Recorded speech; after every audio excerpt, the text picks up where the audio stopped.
Hi, I'm Matt Coleclough. I'm a psychotherapist at Manchester Anxiety Help, and I'll be speaking at the SHE Show Thrash Out on the 15th of July.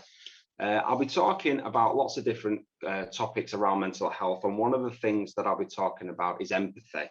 So a little bit about empathy.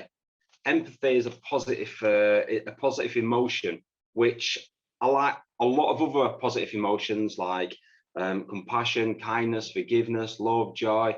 It encompasses a range of hormones, neurotransmitters, and chemicals in the body.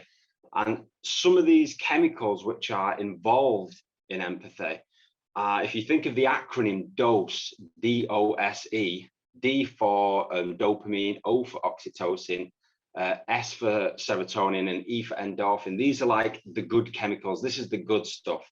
And this has a lot to do with our parasympathetic nervous system. So the body has a nervous system, an autonomic nervous system. And I'm just going to write this down. So the ANS, the autonomic nervous system. And the autonomic nervous system has two branches. It has a parasympathetic branch and a sympathetic branch.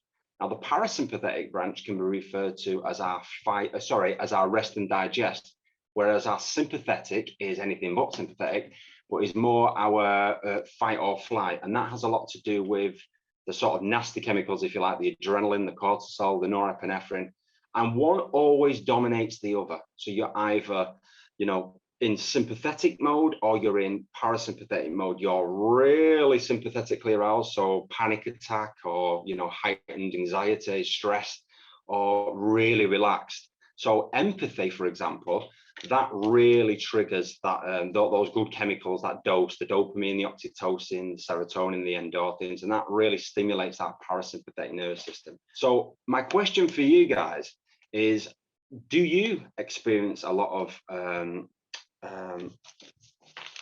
empathy? And if you do, how do you cultivate that? Where do you get that empathy from? In what form does that come?